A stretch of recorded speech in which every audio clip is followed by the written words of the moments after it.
Kolkata TV ডিজিটালে আপনাদের সকলকে স্বাগত। আপনাদের সঙ্গে রয়েছি আমি অঙ্কুর।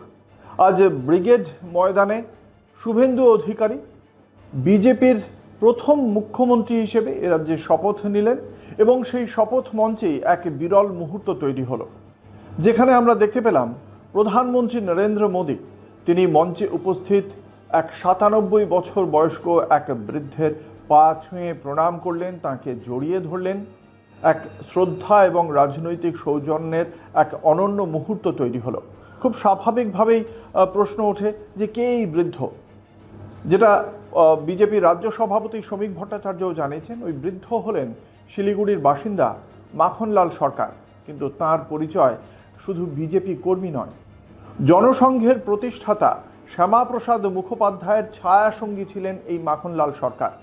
যখন শ্যামাপ্রসাদ মুখোপাধ্যায় কাশ্মীর অভিযানে গিয়েছিলেন কাশ্মীরের তেরঙ্গা উত্তোলনের জন্য, সেই সময় তার সেই অভিযানের সঙ্গে এই মাখনলাল সরকার তাঁর সঙ্গে ছিলেন। এমনকি কাশ্মীরে যখন রহস্যজনকভাবে মৃত্যু হয় শ্যামাপ্রসাদ মুখোপাধ্যায়ের, তখন তার শেষ যাত্রাতেও সঙ্গী হয়েছিলেন এই মাখনলাল সরকার। একবার দেশাত্মবোধক গান গাওয়ার সময় তাকে দিল্লি পুলিশ তাকে গ্রেপ্তার করেছিল, তাকে আদালতে পেশ করা হয়। বিচারক তাকে ক্ষমা চাওয়ার সুযোগ দিয়েছিলেন, কিন্তু তিনি মাথা নত করেননি। তিনি বলেছিলেন গান গাওয়া কোনো অপরাধ নয়। তখন বিচারক তাকে আদালতেই গান গাইতে বলেন এবং তারপর তিনি সেখানেই গান করেন এবং তারপর তার গান এবং তার সাহসিকতা দেখে বিচারক খুশি হয়ে তাকে প্রথম শ্রেণীর টিকিট এবং যাত্রাপথের খরচ বাবদ ১০০ টাকা দিয়ে সসম্মানে বাড়িতে পৌঁছে দিতে বলেছিলেন দিল্লি পুলিশকে। এহেন মাখনলাল সরকার ১৯৮১ থেকে উত্তরবঙ্গে যে তৎকালীন সময় ৩টি জেলা ছিল, কোচবিহার, জলপাইগুড়ি, দার্জিলিং, এই ৩টি জেলায় ভারতীয় জনতা পার্টির সদস্য সংগ্রহ অভিযানে নেমেছিলেন। মাত্র ১ বছরে ১০,০০০ সদস্য সংগ্রহ করে বিরল কৃতিত্ব অর্জন করেছিলেন এই মাখনলাল সরকার।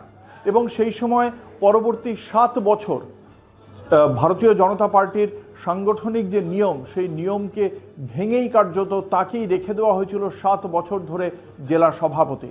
ফলে এই এহেন যে মাখনলাল সরকার, তার প্রতি শ্রদ্ধা অর্পণ করে শুধুমাত্র যে একজন ব্যক্তি বা বিজেপি কর্মীকে সম্মান জানিয়েছেন প্রধানমন্ত্রী নরেন্দ্র মোদী তাই নয়, তার পাশাপাশি নবীন প্রজন্ম এবং প্রবীণ প্রজন্মের মধ্যে এক অদ্ভুত মেলবন্ধন, শ্রদ্ধা, রাজনৈতিক সৌজন্যের পরিচয় দেওয়া হচ্ছে আজ প্রধানমন্ত্রীর পক্ষ থেকে এবং বিজেপির পক্ষ থেকেও সেই শ্রদ্ধা জ্ঞাপনের অনুষ্ঠান যেটা দেখতে পাওয়া গেল ব্রিগেড প্যারেড গ্রাউন্ডের মঞ্চে, তা একটা অনন্য নজির তৈরি করলো, একথা বলাই যায়।